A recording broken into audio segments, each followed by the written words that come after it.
Salut à toutes et à tous, chers passionnés de football. J'espère que vous allez bien et que vous êtes prêts pour une analyse détaillée du match exceptionnel qui a opposé le FC Barcelone à l'Atlético Madrid. Quel spectacle nous avons eu ce soir! Un scénario palpitant, un retournement de situation incroyable et un Barcelone qui prouve encore une fois sa force mentale impressionnante. Avant de commencer, n'oubliez pas de vous abonner à la chaîne Football Passionnat, de liker cette vidéo et de partager avec vos amis amateurs de ballon rond. C'est parti pour une analyse en profondeur de cette rencontre haletante. Une composition de départ marquée par une absence de taille. Dès l'annonce des compositions, une première surprise de taille. Frenkie de Jong, attendu comme titulaire, est finalement absent en raison d'un problème de santé. C'est donc Casado qui prend sa place au milieu de terrain, aux côtés de Pedri et Olmo. Pour le reste, pas de surprise. Une défense classique, une attaque bien en place et Wojciech Szczęsny dans les cages. En face, l'Atlético Madrid aligne une formation très solide, avec des joueurs comme Julián Álvarez, Antoine Griezmann et un Ronaldo bien installé à gauche. L'équipe de Simeone annonce d'entrée son intention de poser des problèmes aux Blaugranas. Giuliano, de son côté, promet de se montrer infatigable sur son flanc. Tous les éléments sont réunis pour une rencontre intense. Une première mi-temps accrochée et une ouverture du score cruel. Le match démarre sur un bon rythme et, durant le premier quart d'heure, c'est clairement le FC Barcelone qui impose sa maîtrise. Les 20 dernières minutes de la rencontre seront aussi catalanes, mais entre-temps, la partie se transforme en un duel plus équilibré. L'Atlético ne se laisse pas dominer, mais les occasions franches restent rares de part et d'autre. Malgré une première mi-temps globalement bien gérée par Barcelone, c'est pourtant l'Atlético qui ouvre le score. Alors que le club catalan a frappé 2 fois les montants, par Lewandowski et Lamine Yamal, les Colchoneros profitent d'une opportunité en contre-attaque.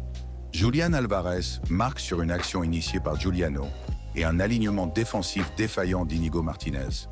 Un coup dur pour le FC Barcelone qui rentre au vestiaire mené 1-0. Une seconde période sous tension et un scénario renversant. Au retour des vestiaires, aucun changement immédiat. Le match reprend sur un faux rythme et il faut attendre le deuxième but de l'Atlético pour voir la rencontre s'emballer. Cette fois, c'est Sorloth qui aggrave le score. Sur une action confuse, où une main de Rodrigo de Paul aurait pu être sifflée, Eric Garcia ne parvient pas à gérer le ballon et Sorloth profite d'une nouvelle erreur d'alignement d'Inigo Martínez pour tromper Wojciech Szczęsny. À 2-0, le match semble plié, mais c'est mal connaître la résilience du FC Barcelone. Dès la 70e minute, Lewandowski réduit le score d'une frappe somptueuse après une passe millimétrée d'Inigo Martínez. Ce but relance tout. Les changements effectués par Hansi Flick s'avèrent déterminants. Ferran Torres fait son entrée et Rafinha, pourtant auteur d'une prestation décevante jusqu'ici, délivre une passe parfaite pour Ferran, qui égalise. 2-2 et il reste encore quelques minutes à jouer.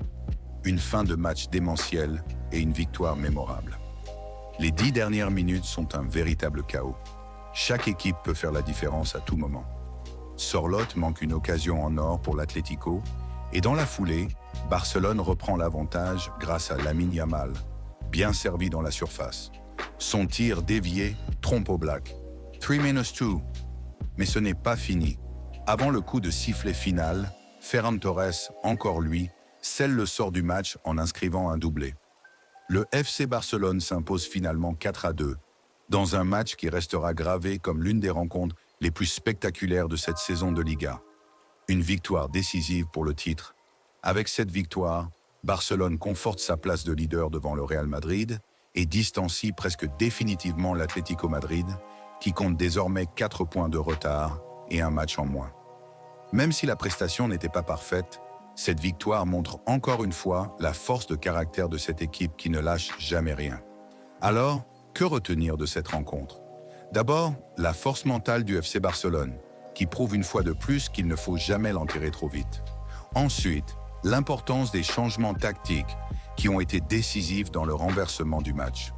Enfin, la performance de Ferran Torres, entré en jeu et auteur d'un doublé, est à souligner, mais il faut impérativement acheter un neuf et un ailier gauche pour cet été.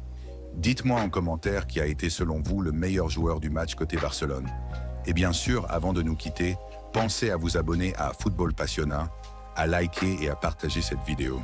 On se retrouve après la trêve.